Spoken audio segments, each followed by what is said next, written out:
Om Swastiastu. Assalamualaikum warahmatullahi wabarakatuh. Shalom, namo buddhaya, salam sejahtera bagi kita semua.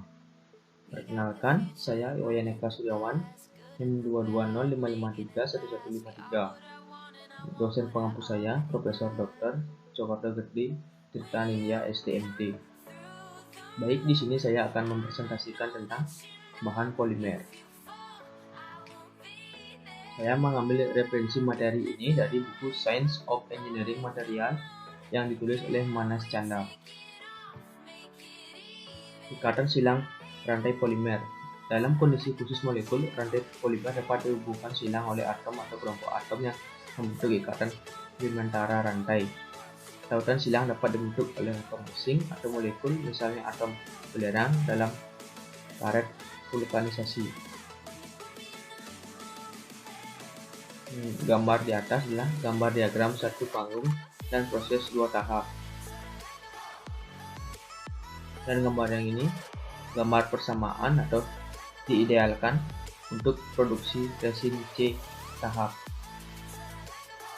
Stereoisomerisme polimer linear, karet alam dan sebagian besar karet sintetis tidak jenuh dan memiliki ikatan rangkap atau C sama dengan C di sepanjang rantainya.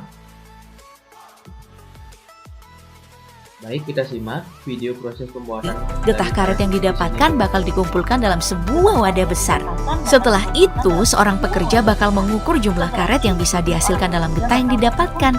Pengukuran ini juga dilakukan untuk mengetahui jumlah kontaminasi dan juga air yang bercampur dengan getah karet tadi.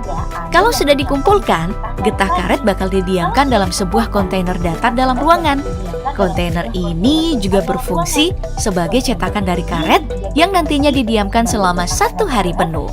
Setelah 1 hari menunggu, maka lembaran karet akan terbentuk.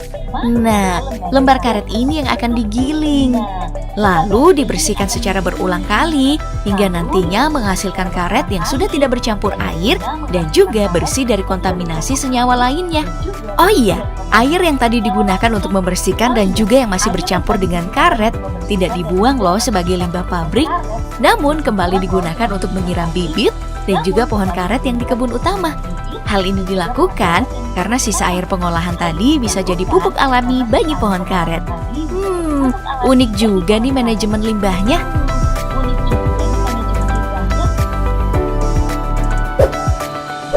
Setelah karet diproses dalam pabrik yang didapatkan, maka karet-karet ini bakal pindah tempat lagi menuju mesin pres. Ya, namanya juga dipres. Karet yang tadinya terpisah bakal bersatu dan membuat balok karet besar yang nantinya bakal dipacking dan dikirim ke pabrik-pabrik untuk dijadikan bahan dasar segala macam hal. Beberapa contohnya pernah dibahas daftar populer loh, seperti ban, mainan, dan masih banyak lainnya. Kamu bisa mampir ke video-video tadi karena pembahasannya juga sangat menarik.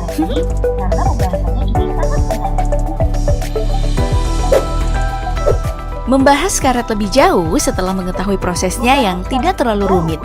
Emang sayang banget nih kalau Indonesia nggak jauh lebih maju dari Thailand. Apalagi secara global, nilai pasar dari karet sendiri mencapai 40 miliar US dollar atau setara dengan 593 triliun rupiah. Beh, nusain sampai 30% dari pasar ini aja.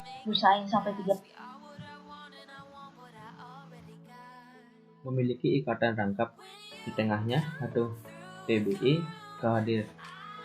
Kehadiran ikatan rangkap diperlukan karena memungkinkan vulkanisasi. Berbeda dengan ikatan tunggal C.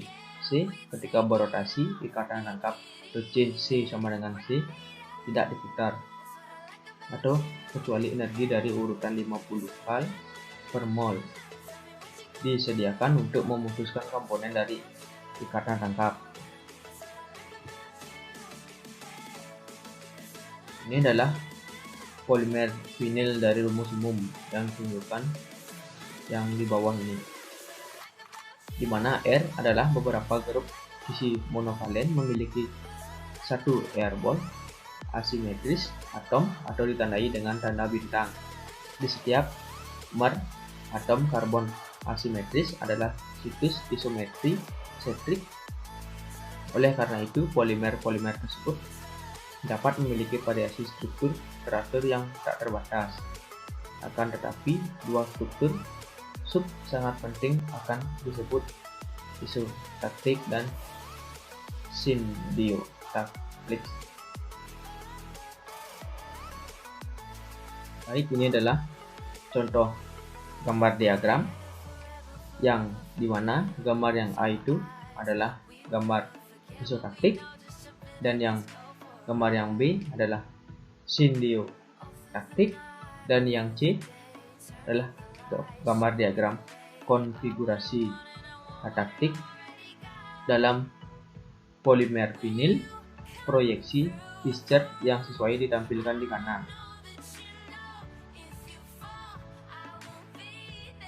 Sifat kristalin dan amors dari polimer. Meskipun beberapa polimer mungkin benar-benar kristalin dan benar-benar amors, sebagian besar polimer memiliki karakteristik baik pada kristal maupun cairan yang sangat kental. Hal ini juga diungkapkan oleh sinar X dan pola difraksi elektron dari polimer yang sering menunjukkan fitur tajam karakteristik pada kristal baik sebagai fitur menyebar gas cairan.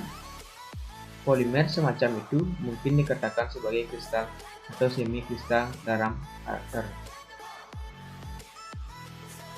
Nah, ini adalah gambar kristalinitas polimer, yang dimana gambar yang A adalah gambar misel berpohon dan gambar yang B adalah lamela rantai terlipat.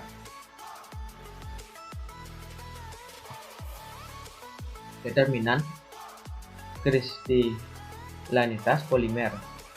Ditemukan contoh penyelarasan dan kristalisasi yang tidak biasa pada peregangan dalam karet.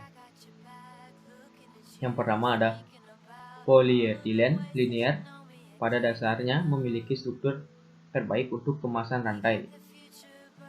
Dan yang kedua, substituen yang bergantung pada rantai polimer menyebabkan kesulitan dalam pengepakan dan umumnya menurunkan kecenderungan ke arah kristalisasi. Dan yang ketiga, copolimerisasi mengurangi simetri struktural apolimer. Dan yang keempat, fleksibilitas rantai juga merupakan faktor yang mempengaruhi kemampuan kristalisasi suatu polimer. Dan yang kelima, kehadiran gugus polar seperti amida, karboksil, hidroksil, klorin, fluorin, dan netrin sepanjang rantai polimer sangat meningkatkan daya tarik antar molekul atau sekunder yang menguntungkan untuk kristalisasi. Dan yang keenam, tingkat kristalinitas bahan polimer berkurang dengan penambahan flash Piezer. Baik, sekian presentasi dari saya.